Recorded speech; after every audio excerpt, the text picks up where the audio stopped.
अस्सलाम वालेकुम ख़वातीन हज़रात, मैं हूं आपका मेज़बान सुमैर। तो आज के नए प्रोग्राम में हम आपको खुश आमदीद कहते हैं।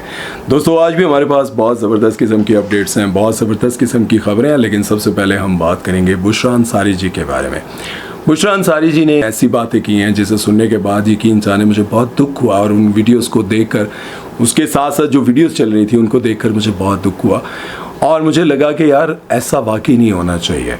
बुशरा अंसारी जी कहती हैं कि जब पाकिस्तानी कोई भी उम्रा करने के लिए चाहता है तो उसके लिए वो लम्हा, वो वक्त जब आप काबे में जाते हैं, मदीने जाते हैं, वो देखना, वहाँ के मंज़र देखना, वहाँ पर इबादत करना, ये सारी ज़िंदगी की ख्वाहिश होती है। और गरीब से गरीब इंसान, ये मेरे अल्फाज हैं कि गरीब से गरीब इंसान सारी ज़िंदगी यही ख्वाहिश लेकर जीता है कि अल्लाह जी एक बार उम्रे पे ले जाए, अल्लाह जी हज करवा दे।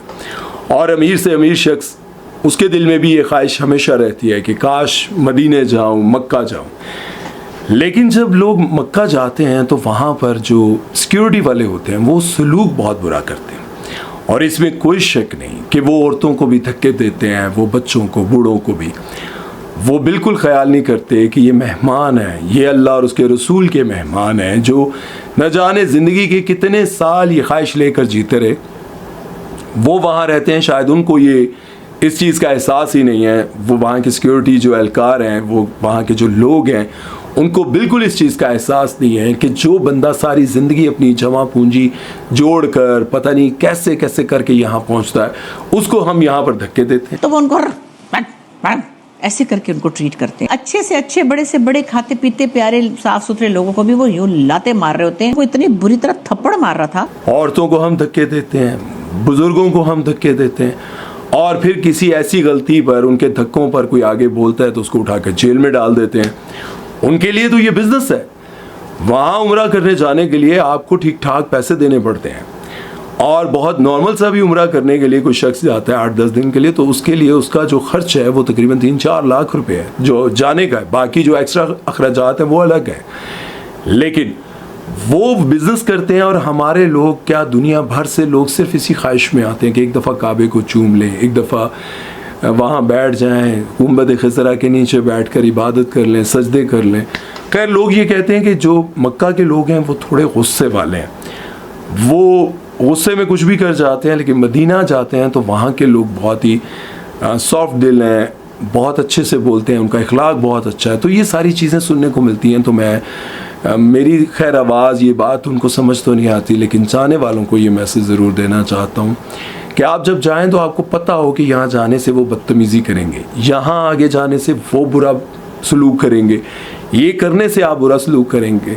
तो आप सोचें कि ऐसी जगह पर जाने की कोशिश ही ना करें। जहाँ वो बदतमीज़ी करें, जहाँ पर जाने से वो मना करें, वहाँ पर ना जाएं। आप वहाँ पहुँच गए हैं तो बस अल्लाह ने आपकी ख्वाहिश पूरी कर दी है। आप दिल से जो मांगेंगे अल्लाह आपको दे देगा। सबसे पहले तो अल्लाह, यही मैं कहता हूँ कि जब वो वहाँ जाएँ तो अल्लाह हमारे गुनाहों को माफ़ फरमा दे। हमारी नीयत को अल्लाह जानता है, और ज़रूरी नहीं है कि किसी से लड़ झगड़ कर आप किसी चीज़ को छूने की कोशिश करें, उसको चूमने की कोशिश करें। आप इतना सोच लें कि अल्लाह ने यहाँ लाया है, बुलाया है, अल्लाह हमारे दिल की ख्वाहिशात को पूरा फरमाए। अल्लाह से दुआ मांगे कि ऐसा सबब बन जाए कि आप वहाँ तक पहुँच जाए। आप उस जगह को चूम ले जो आपके दिल में ख्वाहिश है, जो हसरत है, अल्लाह से मांगे। क्योंकि अल्लाह, देखें, पता नहीं किस मुल्क से आपको ट्रैवल करा कर वहाँ पहुँचा देता है। तो फिर अल्लाह के लिए क्या मुश्किल है कि 10 कदम आगे आपने जाना है, बस वहीं बैठकर अल्लाह से दुआ करें। फिर देखें अल्लाह कैसा सबब बनाएगा कि खुद ही खुद वो वहाँ तक आपको पहुँचा देगा। और आप वहाँ पहुँचकर फिर मेरी बात को याद करेंगे कि यार, जिस अल्लाह ने इधर पहुँचाया तो क्या मुश्किल था। बहरहाल, बुशरा अंसारी जी की जो बात है वो बिल्कुल ठीक है, मैं इससे इत्तफाक करता हूँ। लेकिन ये जो मैंने बात बताई है, इस पर आप अमल करें। खैर, चलते हैं नेक्स्ट खबर की तरफ। बात करते हैं शबून अब्बासी के बारे में। एक्टर हैं हमारे, और मुझे समझ नहीं आती यार, एक बंदा सारी ज़िंदगी खुद वो काम करे और फिर वायरल होने के लिए ये बात कर दे कि भाई, जैसे आप देखें ना, मेरा ख्याल है सैकड़ों की तादाद में उनके पॉडकास्ट होंगे, हर जगह पर उनके पॉडकास्ट पड़े हुए हैं। अहमद अली भट्ट से लेकर बेशुमार लोगों के साथ उनके पॉडकास्ट हैं। जहाँ जहाँ से उनको पैसे मिले, पॉडकास्ट किए उन्होंने। जहाँ जहाँ से उनको मॉर्निंग शो के लिए पैसे ऑफर हुए, वो गए वहाँ पे मॉर्निंग शोज किए, सब कुछ किया। लेकिन सब कुछ करने के बाद अब क्या कह रहे हैं, यूट्यूबर्स रात को सोते हैं, सुबह उठते हैं और सोचते हैं कि किस पर कीचड़ उछालें, किसकी जिंदगी में अजाब करें, किसकी जिंदगी को बुरा भला करें, किसकी जिंदगी में गंद घोलें। पता नहीं क्या कुछ बोला कि ये यूट्यूबर्स लोगों की जिंदगियां बर्बाद कर रहे हैं, पाकिस्तान का नाम बर्बाद कर रहे हैं, पाकिस्तान के लोगों की जिंदगियां बर्बाद कर रहे हैं, ये पॉडकास्ट बंद होने चाहिए, ये मॉर्निंग शोज बंद होने चाहिए। भाई साहब, ये सारे मॉर्निंग शोज पॉडकास्ट सब आप कर चुके हैं। जब तक आप जा रहे थे क्या सब कुछ ठीक था? आज जब आपको कहीं नहीं बुलाया जा रहा, मैं दावे से कहता हूं आज शमून अब्बासी को किसी पॉडकास्ट में बुला लें और पैसे दें तो शमून अब्बासी साहब शाम को पहुंच जाएंगे। आपकी पूरी फैमिली पॉडकास्ट में जाती आती है। आज आप कह रहे हैं कि यूट्यूबर्स पाकिस्तान का नाम बदनाम करें। हाँ, कुछ वो यूट्यूबर्स जो पाकिस्तान के खिलाफ बोलें, पाकिस्तान के अंदरूनी मामलात को दुनिया के सामने लाकर पाकिस्तान का नाम बदनाम करने की कोशिश करें, वो एक अलग चीज़ है।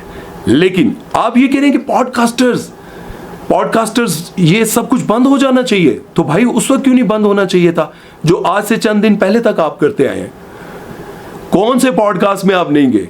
जिसके 3000 सब्सक्राइबर्स हैं वहां भी आप गए, जिसके 2 लाख हैं वहां भी आप गए, जिसके 5 लाख हैं वहां भी आप गए। भाई सैकड़ों की तादाद में आपके पॉडकास्ट पड़े हुए, मॉर्निंग शोज में आप गए हुए और आपने अपनी ही फैमिली के बारे में सारी बातें कर ली और आज आप कह रहे हैं कि ये बंद हो जाने चाहिए। क्यों भाई? मतलब YouTube पर कोशिश तो आपने भी की होगी, क्योंकि आप जो Facebook पर कोशिशें कर रहे हैं वो कोशिशें आपने भी कई बार की होंगी। लेकिन अब बात क्या है कि आपको कुछ समझ नहीं आ रही ना, कोई काम वाम है नहीं तो यही कर लेते हैं भाई, किसी तरह तो खबरों में रहे। तो चलें, आप पर खबर भी कर दी, अब बात भी कर ली। ये बात मुझे बहुत बुरी लगी। मैं तो आपकी बहुत दिल से इज्जत करता हूँ शमून भाई, लेकिन ये बात गलत है कि आप यूट्यूबर्स, पॉडकास्टर, इन सब की कमाइयों को हराम करार दे दें, इनके काम को हराम करार दें और उसी जगह आप खुद भी बैठे हो, उन्हीं पॉडकास्ट में आप खुद भी जाते हो, उन्हीं से पैसे भी लेते हो, वहाँ जाकर आप पैसे भी कमाते हो और जब वो पैसे आपको ना आ रहे हो, ना किसी पॉडकास्ट में कोई बुला रहा हो, ना किसी शो में बुला रहा हो, तो सारे काम हराम होंगे हैं। ये बात मुझे समझ नहीं आती। आप YouTube पे जाके सर्च करें ना, इनके कितने पॉडकास्ट हैं, कमेंट से जो बंदा मुझे ये लिखेगा ना, सच में यार इंस्टाग्राम पर उससे बात होगी, कंफर्म बात होगी। जो बंदा एग्जैक्ट मुझे ये कमेंट सेक्शन में लिखे कि शमून अब्बासी के कितने पॉडकास्ट यूट्यूब पे पड़े हुए हैं, ज़रा चेक करके मुझे बताइएगा। खैर, चलते हैं नेक्स्ट खबर की तरफ और बात करते हैं जी मीरा जी और उनकी बहन के बारे में। उनकी बहन का मैंने इंटरव्यू देखा, मैं हैरान हो गया।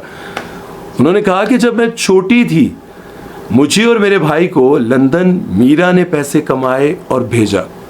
ज़रा गौर कीजिएगा, जिस मीरा को हम बुरा भला समझते हैं, कहते हैं कि भाई क्या इनकी ज़िंदगी है, बहुत सारी मीम्स बनी, बहुत सारी बातें हुई, बहुत कुछ हुआ, लेकिन वही मीरा अपनी फैमिली को किस तरह से सपोर्ट करती आई है। ज़रा गौर करें।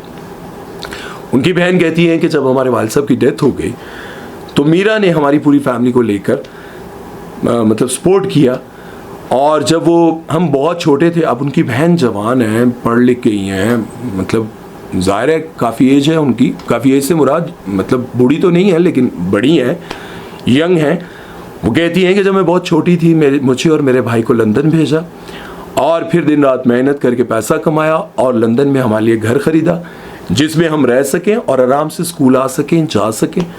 हमें कभी उन्होंने वालिद की कमी महसूस नहीं होने दी और इसके साथ साथ उन्होंने मेरी पढ़ाई पर, मेरे भाई की पढ़ाई पर खूब पैसा खर्च किया, हमें पढ़ाया लिखाया। मैं यहीं स्कूल में पढ़ी, यहीं कॉलेज, यूनिवर्सिटी, सब कुछ मैंने यहीं किया।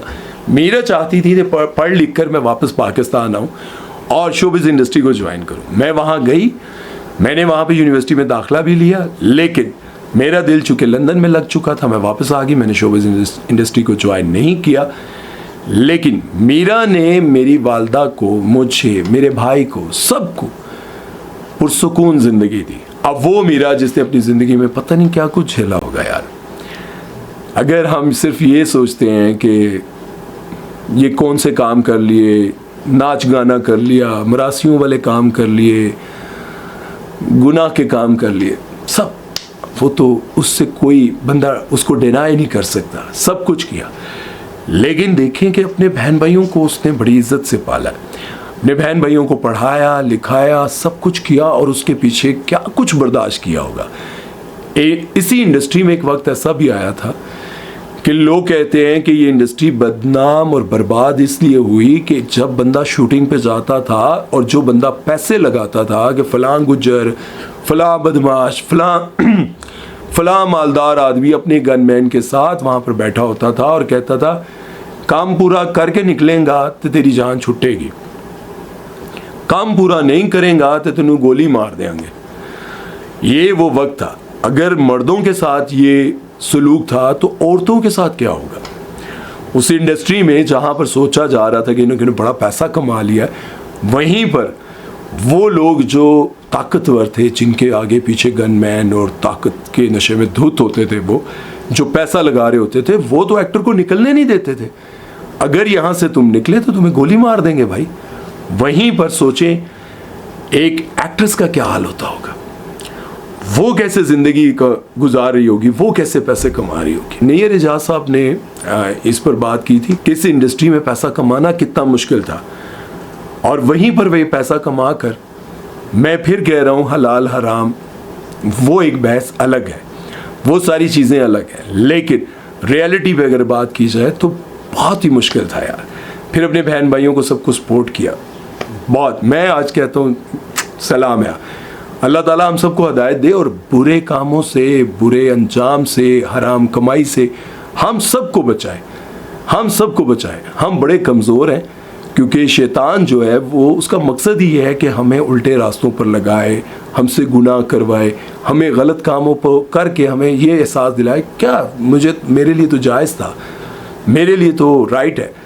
मैं ये बात इसलिए कर रहा हूँ क्योंकि इस बात को सुनकर शायद कुछ लोग अपने आप को जस्टिफाई करने लग जाएंगे, नहीं मैं तो देखो ना, मैंने भी तो फैमिली के लिए किया।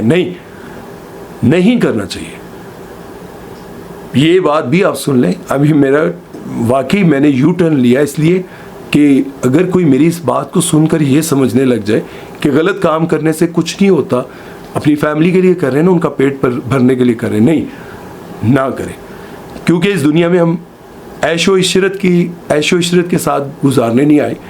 हमने अपने गुनाहों से बचना है। पूरी दुनिया के मुसलमानों को, पूरी दुनिया के इंसानों को अल्लाह और उसके रसूल की तबलीग करनी है, पूरी दुनिया में इस्लाम फैलाना है। इस मकसद के लिए हम इस दुनिया में आए हैं। अल्लाह ने इसके अलावा कोई मकसद हमारा नहीं बनाया।